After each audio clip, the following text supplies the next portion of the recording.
अगर ये सब क्षेत्र इसकी तैयारी आप अच्छी तरह से करते हैं, 5 के 20 मार्क्स यहाँ कन्फर्म हो गया आपका।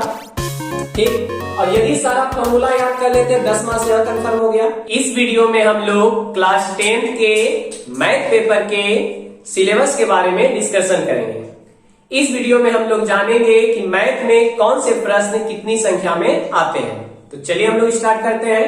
तो सबसे पहले ये जान लेते हैं कि मैथ सिलेबस में जो क्वेश्चन पूछा जाता है मैथ पेपर में, वो ऑब्जेक्टिव और सब्जेक्टिव दोनों टाइप के क्वेश्चन पूछे जाते हैं। ऑब्जेक्टिव जो होता है वो 50 मार्क्स का पूछा जाता है और सब्जेक्टिव भी आपका 50 मार्क्स का पूछा जाता है। लेकिन कोरोना काल के कारण से क्या किया गया था कि 100 प्रश्न ऑब्जेक्टिव दे दिया गया था, उनमें से सिर्फ आपको 50 बनाना था। यदि कोरोना काल के अनुसार एग्जाम नहीं भी लेंगे तो आपको 50 मार्क्स का जरूर एग्जाम में ऑब्जेक्टिव पूछा जाएगा। अब देखिए, ऑब्जेक्टिव में जो 50 मार्क्स का पूछा जाएगा उनमें से आपको हूबहू फॉर्मूला ही दे दिया जाता है 10 क्वेश्चन। यानी कि यदि आप टोटल फॉर्मूला ही सिर्फ याद रखते हैं तो आपको 10 मार्क्स एकदम आराम से मिलेंगे। तो आप फॉर्मूला पे पूरी तरह से फोकस करेंगे। अगर सारा सूत्र आपको याद रहेगा मैथ का तो 10 मार्क्स आपका रखा हुआ है। ठीक है, चलिए अब देखते हैं सब्जेक्टिव के बारे में। सब्जेक्टिव भी 50 मार्क्स का पूछा जाता है। अब सब्जेक्टिव में से क्वेश्चन का जो टाइप होता है वो 2 टाइप का ही पूछा जाता है। एक 2 मार्क्स वाला प्रश्न होता है और 5 मार्क्स वाला प्रश्न होता है। यानी 2 मार्क्स वाला क्वेश्चन पूछेंगे और 5 मार्क्स वाला। पहले 3 मार्क्स का भी क्वेश्चन आते थे, अब 3 मार्क्स वाले प्रश्न को हटा दिया गया है। अब 2 मार्क्स और 5 मार्क्स का क्वेश्चन आएगा। अब देखिए 2 मार्क्स का कितना क्वेश्चन आते हैं। तो 2021 को अगर देखें, 2021 के एग्जाम को अगर देखा जाए जो कोरोना काल के दौरान हुए थे, उसमें 30 प्रश्न दिया गया था, उसमें से 15 बनाने के लिए कहा गया था। उसी तरह से 5 मार्क्स वाले क्वेश्चन में 8 प्रश्न दिया गया था, उसमें से 4 प्रश्न बनाने कहा गया था।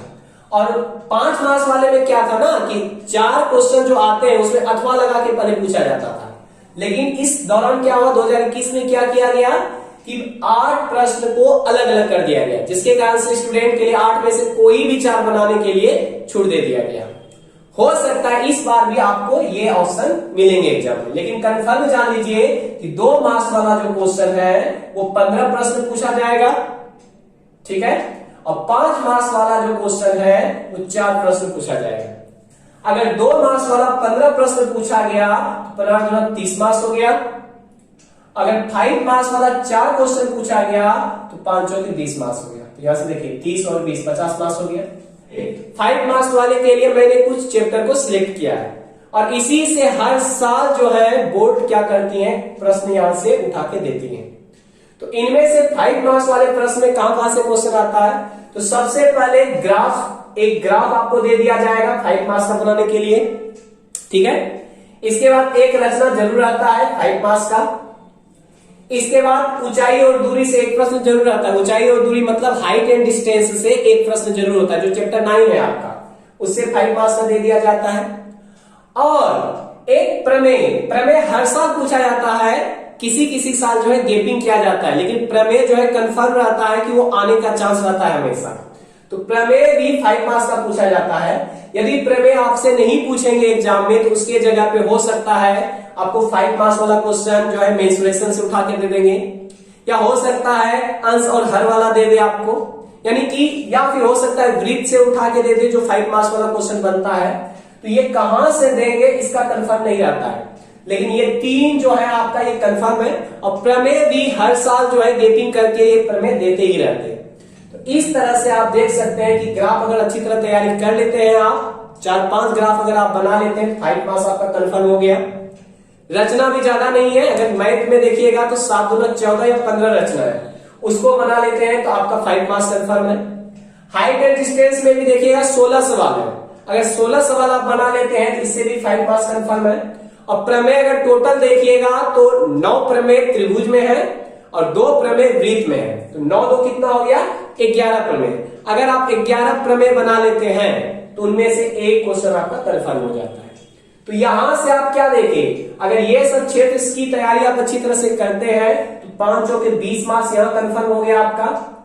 ठीक। और यदि सारा फॉर्मूला याद कर लेते हैं 10 मार्क्स यहां कंफर्म हो गया। इसके अलावा आपको पिछले वीडियो में बताया है कि त्रिकोणमिति से कितना मार्क्स का पूछा जाता है, 20 मार्क्स का पूछा जाता है। ठीक है, तो इस तरह से कुछ चैप्टर ऐसा होता है जो सिलेक्टेड चैप्टर है, जिसकी तैयारी आप अच्छी तरह से यदि कर लेते हैं तो एग्जाम में आप अच्छा स्कोर कर सकते हैं।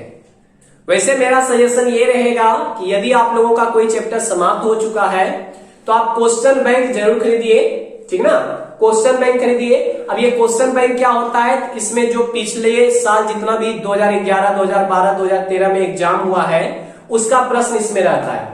यदि आपका कोई चैप्टर समाप्त हो गया, मान लेते हैं कि त्रिकोणमिति आप समाप्त कर चुके हैं, तो इससे आप ना मैथ का कोई भी प्रश्न पत्र उठा लीजिए, 2015 का या 16 का कोई भी उठा लीजिए और उससे आप बनाइए। यदि आप इससे बनाइएगा तो आपका कॉन्फिडेंस लेवल हाई हो जाएगा। जैसे कि त्रिकोणमिति अगर खत्म हो चुका है, आप इससे अगर टोटल क्वेश्चन बना लेते हैं तो फिक्स कर लीजिए कि आपका 20 मार्क्स रखा हुआ है। उसी तरह से यदि आपका निर्देशांक ज्यामिति से बन जाता है इसका सारा क्वेश्चन, तो 10 मार्क्स उसका फिक्स हो गया कि ये रखा हुआ है आपका मार्क्स, यानी ये मार्क्स कंफर्म हो गया कि आपको एग्जाम में आएंगे। इसीलिए आप लोग जो भी चैप्टर समाप्त कर चुके हैं आप क्वेश्चन बैंक से जरूर प्रश्न बनाइएंगे। और तब तक के लिए हम लोग आगे जो चैप्टर में बढ़ेंगे, यही सब चैप्टर है आपका जो इंपॉर्टेंट है, जिसे मैं यूट्यूब पर डील करूंगा। साथ ही साथ त्रिकोणमिति है, इसे भी मैं डील करूंगा। साथ ही साथ जितना भी फॉर्मूला है उसे भी मैं डील करूंगा, ठीक ना। तो यूट्यूब से आप जुड़े रहिएगा, सारा वीडियो आपको इसी चैनल पे अवेलेबल होगा, ठीक है। तब तक के लिए जय हिंद।